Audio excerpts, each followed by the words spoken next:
Hello, I'm Chase Keller from Chase Keller Journalism, and welcome to my post-free agency mock draft 3.0. Now, I've done two mock drafts before free agency officially opened. This one is the third one. It's been about a week since free agency opened. There are still a couple of moves that are inevitable that have yet to happen, like a Lamar Jackson move or an Aaron Rodgers move. This is being recorded 24 hours before upload time, so if anything happens in between now and upload, I apologize. I just finished my offensive ranking videos. I'm going into my defensive ranking videos. If you want to see those, please subscribe to the channel. Up in the top right, we have 389 subscribers. I had 71 last time we did one of these videos. So if you could, please subscribe to the channel. Let's get to 500 very soon. These defensive ranking videos are going to be awesome. I promise you won't want to miss them. So let's get right into this mock draft. We are using PFF once again. And number one, I've heard a lot of things about Carolina potentially trading down from number one. My assumption is because they could possibly trade down with the Houston Texans because the Panthers, I'm assuming they're going to take CJ Stroud here. I might as well plug that in. I do have them going with CJ Stroud. They could trade down with the Texans. The Texans pretty obviously want Bryce Young. But there was a good trade up to get their quarterback, especially since they had generally a great offseason. Miles Sanders, Adam Thielen, and Hayden Hurst and DJ Chark potentially all on that offense. And they added some defensive stubs too. The one I can think of at the top of my head, they added Von Bell to that safety room that's already has I don't remember who's in that safety room. I'm sorry. I was gonna say defensive back room, I should say, but Chin is in that defensive back room. Fantastic D-back. But they're adding – that defense is already pretty underrated in itself. They're adding an underrated safety to it as well. But I think with the amount of targets that they're adding around to adding on to this team, I think it's just pretty obvious that they're going to stick a quarterback even if they trade down. Number two, Houston Texans, as I said, Bryce Young. This is also a team that's just trending forward to take a quarterback. I was thinking they were going to get number one anyways. They were going to take Bryce Young anyways. Davis Mills is on this team. I don't think he's close to being worth that starting spot. So I think Bryce Young is a great pick here. They have been adding on to this team slightly. They did just add a few targets. They traded away Brandon Cooks, but they did add Robert Woods. They added they have Dameon Pierce. They added Devin Singletary, that's right, and they added Dalton Schultz as well. So overall, they've added these smaller-ish pieces that are all starting to come together, and I think just Bryce Young is going to be that cherry on top for a potential 7-10, 6-11 Texans team. Arizona Cardinals, I'm going to go with my first trade. A little bit bold here, I will say. Also, I apologize if my mic is not up to par. Say that in advance here. The Cardinals are trading here with the Las Vegas Raiders. The Cardinals are going to get pick 7, pick 38, pick 109, a 2024 2 and 3 for pick 3 and pick 168. So Arizona gets a lot of compensation here, but it's the Raiders in this case. If they would trade up, they would trade up for a quarterback. Now, I originally had the Raiders trading for Aaron Rodgers. Of course, that will not happen anymore since Aaron Rodgers is looking to go to the New York Jets. If not, I don't even expect him to go back to the Packers. I would just expect to retire. So I do believe they go quarterback here, and that quarterback is going to be Anthony Richardson. I was contemplating doing Will Levis instead, but QBs will go off the board very quick. And I do think that Anthony Richardson is an overall better fit for that team. Outside of quarterback, though, interior defensive line is a big need. So if they want to stick back at 7 and potentially pick up Jalen Carter if he falls that far, that would be amazing for this Raiders team. But I think they either trade up for a quarterback or they stick back and select Carter. If they can't get Carter, it's kind of a lose-lose if they don't get that trade up. Number 4 for the Colts, we're going to go 4 straight QBs here. Will Levis goes off the board. Colts are in a perfect position to take a quarterback. As I see, there are 4 straight quarterbacks here. Even if the Cardinals stick at 3 and pick a guy like Will Anderson, They'll still have their option at quarterback. They can either take Anthony Richardson or Will Levis, is my assumption. Again, even if a team jumps up to number 3, they're still going to get that quarterback. But other options for this team, they can take defensive back, or they could trade down for a linebacker. But again, I doubt they do that. They're in a perfect position to get their franchise quarterback and probably going to sit behind Gardner Minshew for a year or maybe even a few weeks, depending on the situation. So now we're going to get to the non-QBs here. We got Seattle sticking at number 5 to take Will Anderson. Again, this is like perfect position for Seattle here. Lots of options for the defense, but they did just get a few defensive key players here. They picked up Draymond Jones on a pretty big contract, I'll say. Jerron Reed, Julian Love, Devin Bush have all been picked up in this offseason by Seattle. So they still do have their defensive needs, as well as their interior offensive line. As you can see, PFF even agrees with me, guard center. But I don't think Jalen Carter would go off the board here due to his issues. I think it's going to be Will Anderson Jr. He's the best player on the board. You might as well go ahead and select him. I think he's the best player in this entire draft, personally.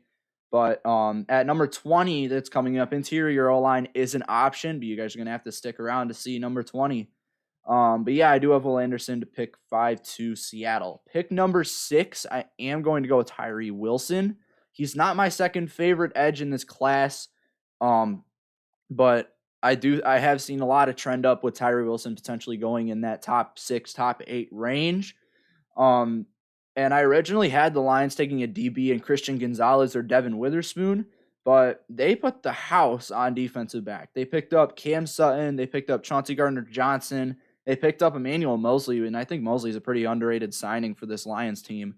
They could take QB if nobody trades up. Let's just say Raiders don't trade up, or another team doesn't go to number 3. I'm going to assume Will Levis or AR-15 go off the board at number 4. And to number 6, you have quarterback options galore for that Lions team. Even, not galore, but you have a quarterback option there for Detroit.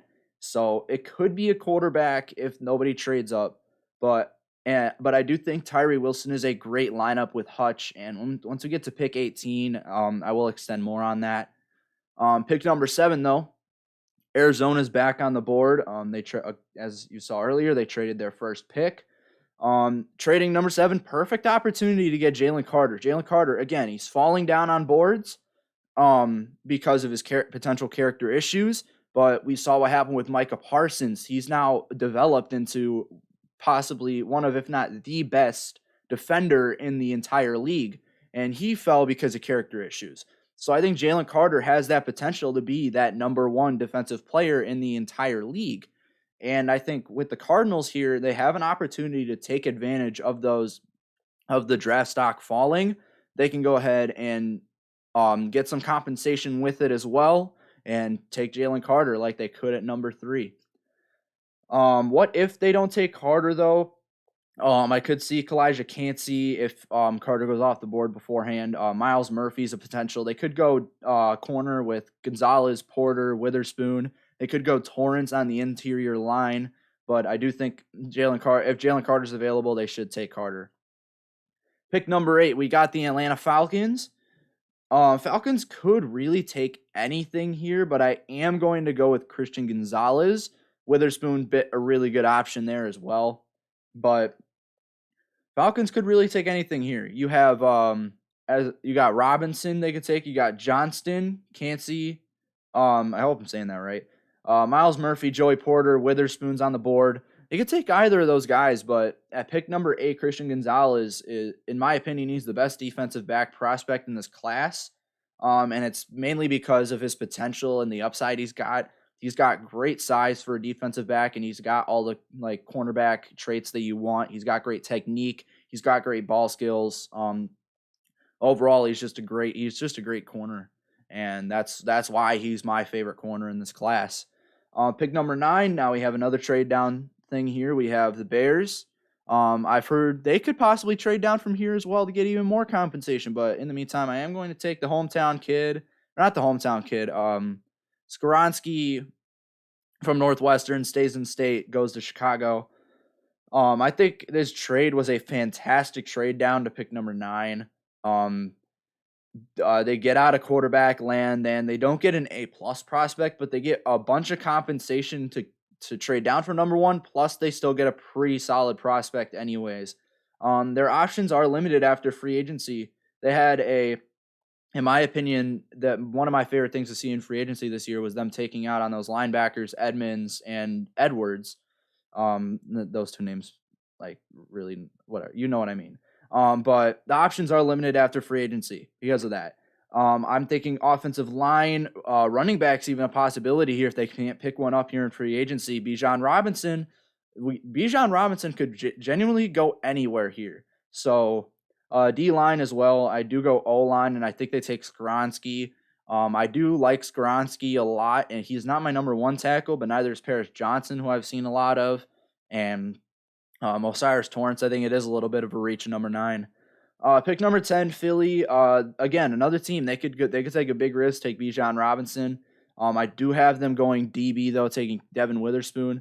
I say that because I know they got Slay back. I know they have Bradbury, but Slay's getting a little older. He's going to start regressing a little bit. Bradbury is just Bradbury. I think if you pick up the best slot/nickel corner in this class, I think you're set at DB. They got developing DBs. Their safeties, I believe, that are starting this year are Blankenship and Wallace. So they got 2 very young safeties there. And then you got a corner here adding to that young defensive back crew that could potentially make a big impact in his first season. Other options, you have other DBs. You have Porter on the board as well. You could take Osiris Torrance here. You do need that interior offensive line. I think DB is a bigger need for them, though. Or you could just trade down for number 10. You were just the runner-ups in the Super Bowl. I'm not sure if you need to stick a number 10. Number 11, we are starting to move down the list a little bit here. I am going to go with Broderick Jones here at pick number 11 for the Titans. I would love Broderick Jones here to the Titans. Paris Johnson, another possibility, and I'm kind of in a toss-up between Broderick and Paris. I do like Broderick more, though. That was kind of like my tiebreaker. Broderick is my number 1 offensive tackle in this class. And Dillard, they just picked up Dillard from the Eagles. He is going to probably sit at right tackle. I don't think he's going to be a good left tackle. And even then, I think Petit Frere is the right tackle, if that's how you say his name.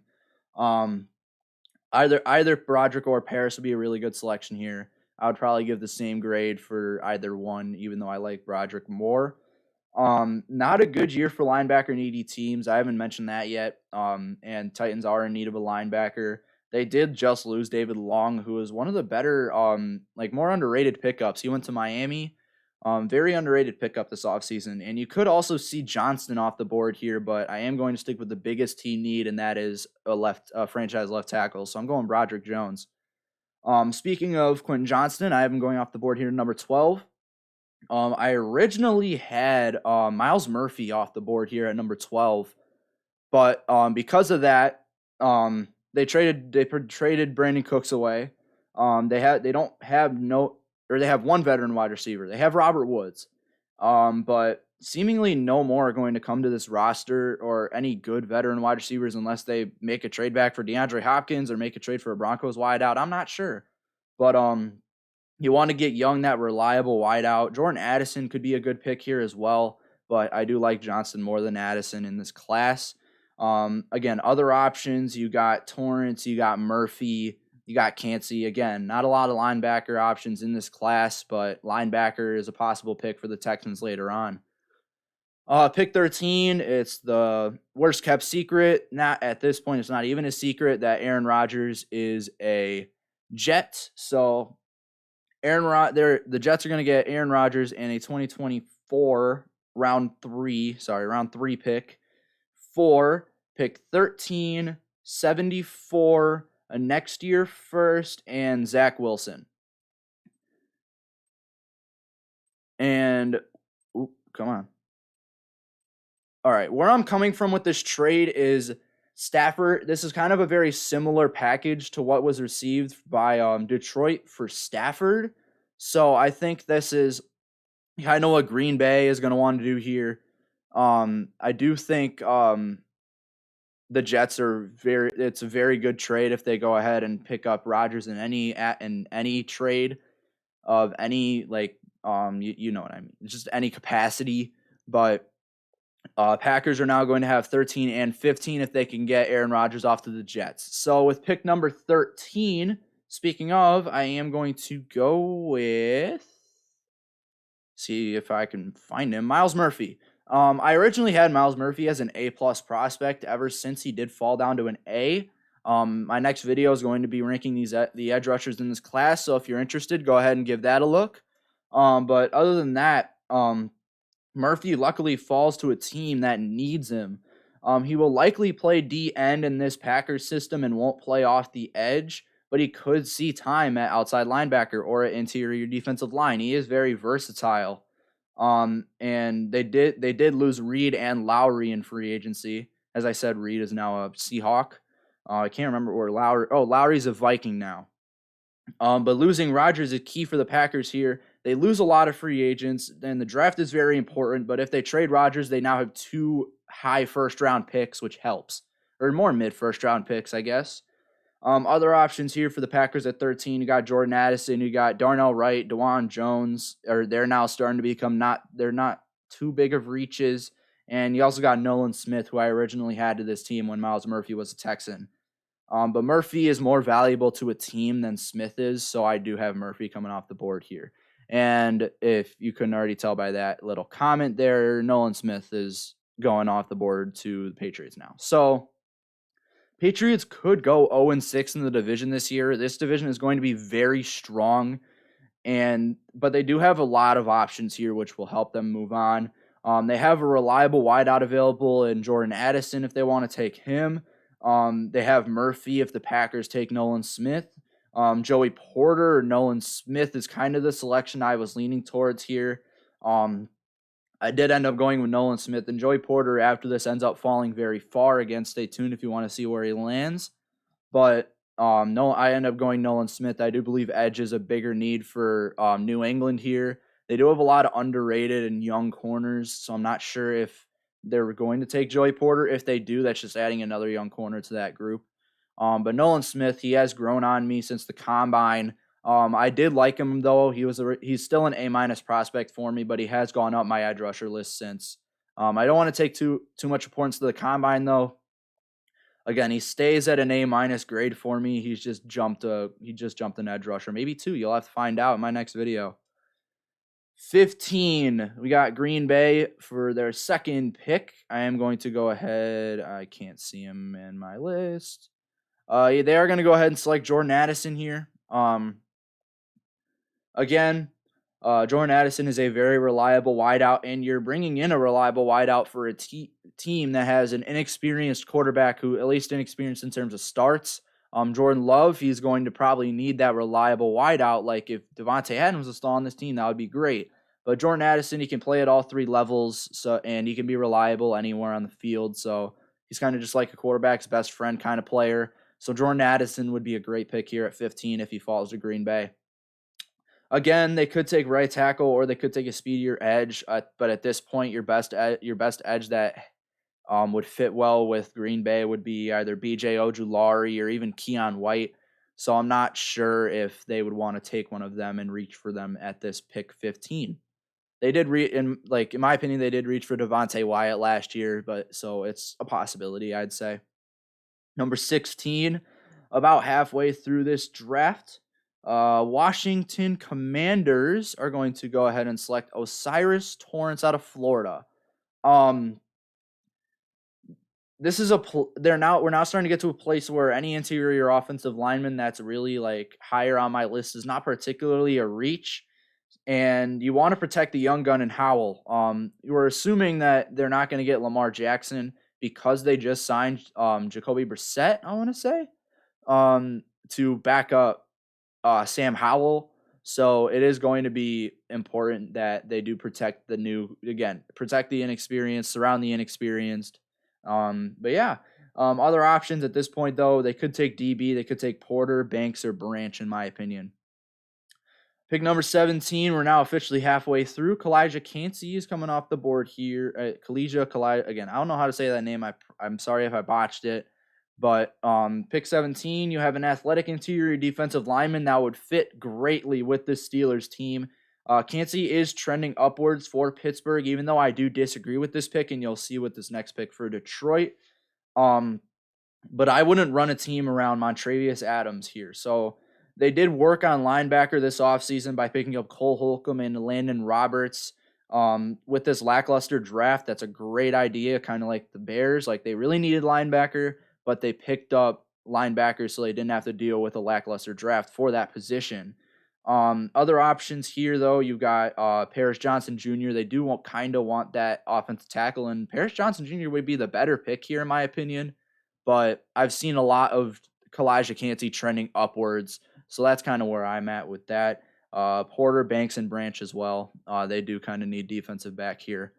And as I was saying, I would disagree with this Cansey pick, as at pick 18, I have them taking Bryce. I do like Bryce more than Cansey.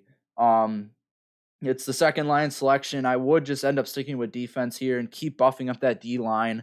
I'm not 100% sure who they have on that outside at the top of my head, but while I'm here in the interior, they have Isaiah Buggs, Lee McNeil on that interior line. So are you really going to want to stick with them as your starting DTs? I'm not sure. So Bryce would go off the board here. I do like Bryce more than Cansey, as I mentioned before, but some other options at this point, it's not the biggest reach to go linebacker. So they could go with Drew Sanders or Trenton Simpson with this pick. Jackson Smith-Njigba is a good pick here for the Lions, especially if they lose DJ Chark, and even a tight end like Meyer, Kincaid, or Washington. Any of those three would generally be a good pick here. Pick number 19 now, we are going to go with Paris Johnson Jr. Paris did fall this far simply because of team needs, and, well, I would have had him going 17, but I've seen a lot of Pittsburgh taking Cansey, so I just went with the mainstream. But Paris Johnson Jr., I have seen some reports that the Bucs are trying to switch Wirfs to left tackle. I don't agree with the opinion, and I think especially that's decision, not opinion. But I do believe that they should take that franchise left tackle in this draft instead of switching your guy who's been really, really good at right tackle to a separate side. I just think I don't like that decision particularly. And the Bucs fall off does start now, so they do need to start stacking up on everything, which them switching Wirfs to left tackle might mean they're not taking tackle, but I do believe that taking a franchise left tackle would be the better decision here. And it starts with the surrounding the new quarterback, and it's especially with Mayfield on the O-line at least. He is not too good at throwing under pressure. He's not good under pressure particularly. So I think taking a franchise left tackle would be just fantastic for this team. Other options, though, they could take if they want to stick with Rachaad White, go for it. But they could take Bijan Robinson here.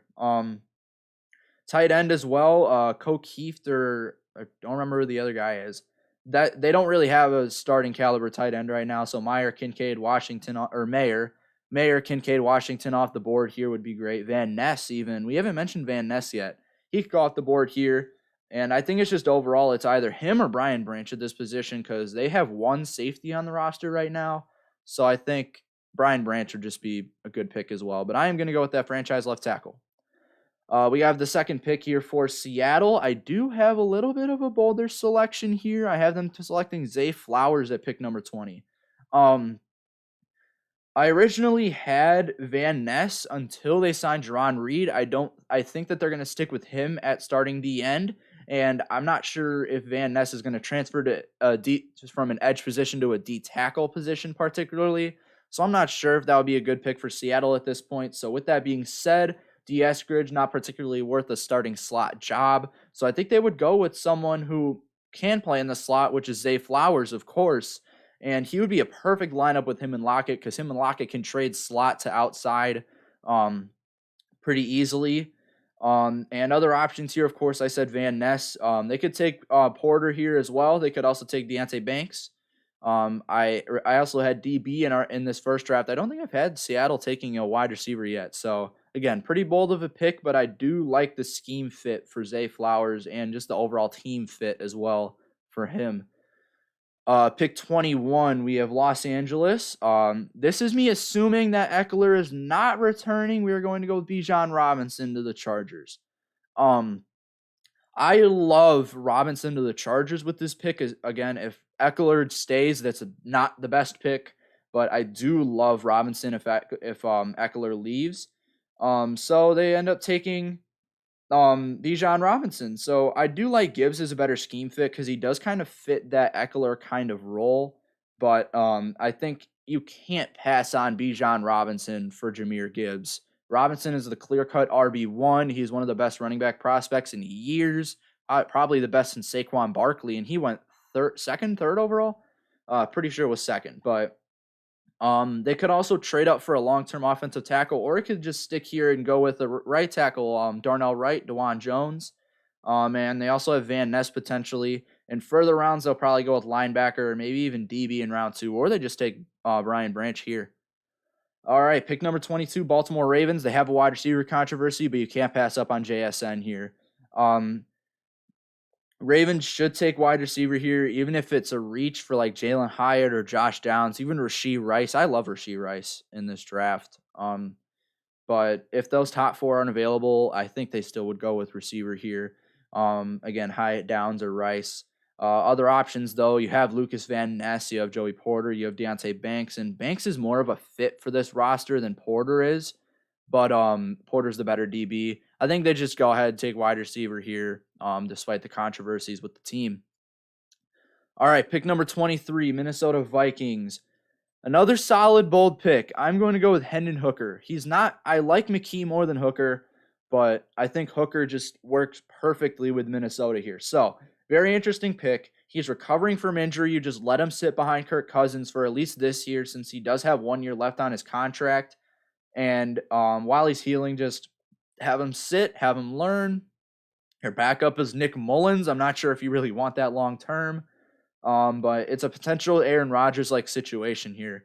Other options, you could take one of the receivers that I mentioned earlier, Hyatt, Downs, or Rice. You could take a linebacker here in Sanders or Simpson.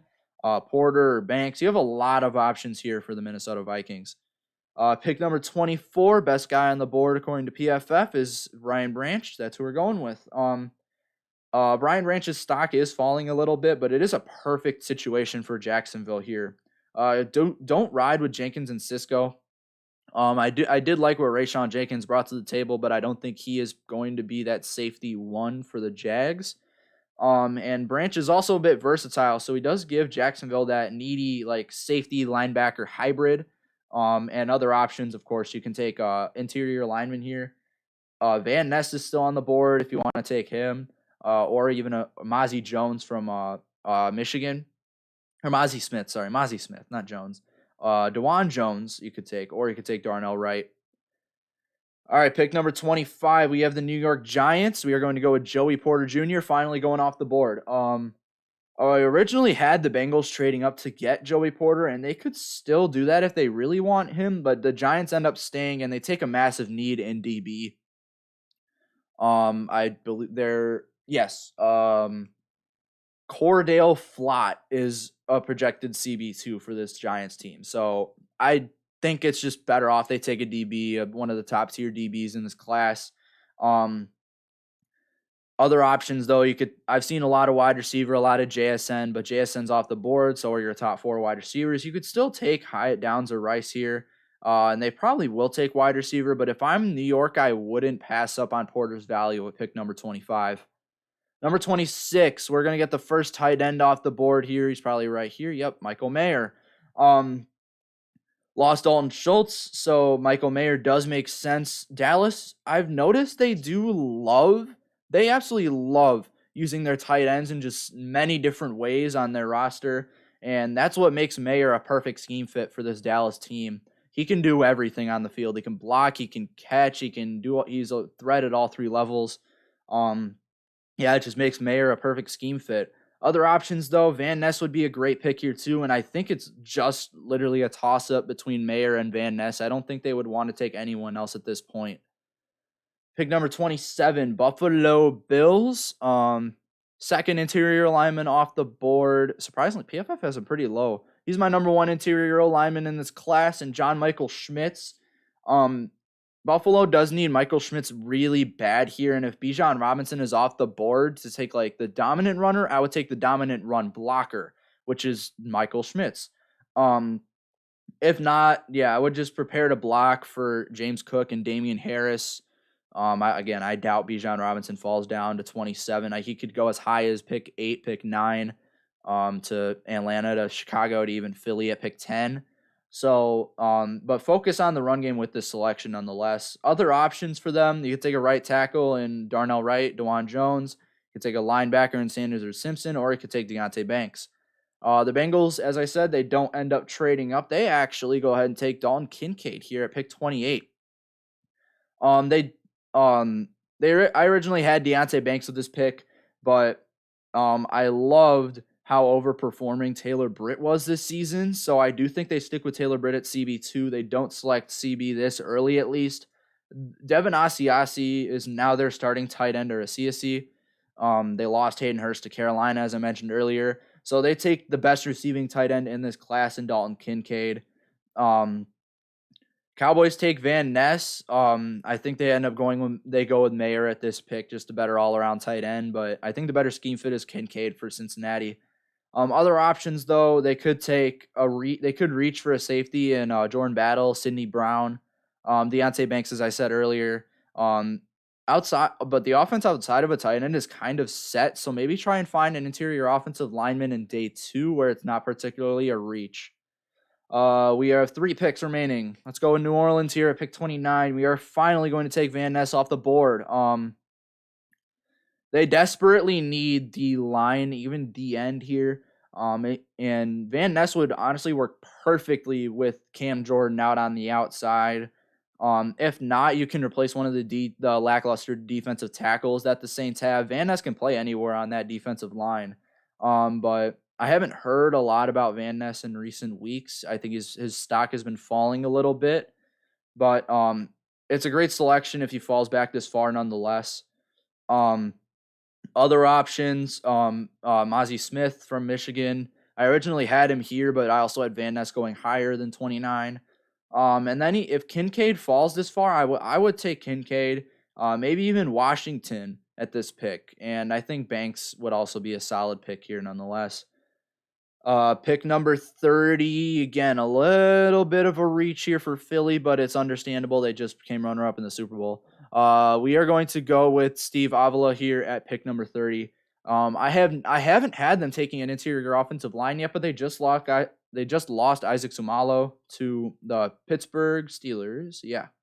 And they currently have an alleged rapist at starting right guard. So that was a little out of pocket, but nonetheless, they do have guards that they're going to need. They have Landon Dickerson, and Jason Kelsey's back probably for one more year. So I would just take interior O-line here. That's not a center. And it's not a desperate need, but they don't have many needs on this team in general. Other options, though, you could take Jahmyr Gibbs with this pick. I've had him going here before. You could take a speedy wide receiver in Jalen Hyatt or Josh Downs. You can even take Felix Anudike-Uzomah here at pick number 30. Final selection, we have the Kansas City Chiefs. I have them selecting Anton Harrison. They lost both Orlando Brown and Andrew Wiley, and I don't think Jawan Taylor is the best franchise left tackle for a team. Niang is just okay. I think you put Niang on the bench, you move Taylor back to right tackle, and you put Harrison here at left. Other options, though, with this selection, you could take a linebacker here. No linebackers in the first round. You could take a speedy wide receiver, Hyatt. You could take Downs. And I think you take a defensive back or a corner as safety in day 2, and then take a Chad Henne replacement in the later rounds. All right, so I did select 2 rounds here. This is just a 1-round mock draft, but that is the mock. So if you stuck in this far, thank you so much for watching this video. If you enjoyed this mock draft, if you want to see more types of videos like this, or if you just want to see my defensive ranking videos that are coming out here in the next couple of weeks, leave a like on this video, subscribe to the channel, watch out for more content. I'm posting or in a week. This is going up on a Wednesday, so my next post will be Sunday, and then Friday, and then Wednesday again, and just in that cycle. So if you're wanting more content like this, again, please subscribe to the channel. Support everything that I have in the description. I have my other social medias. I have my website. Go check those out if you would like. And yeah, other than that, thank you guys so much for watching this video. I'm Chase Keller from Chase Keller Journalism, and thank you guys for choosing this channel as your source of sports coverage. I will see you guys in the next one.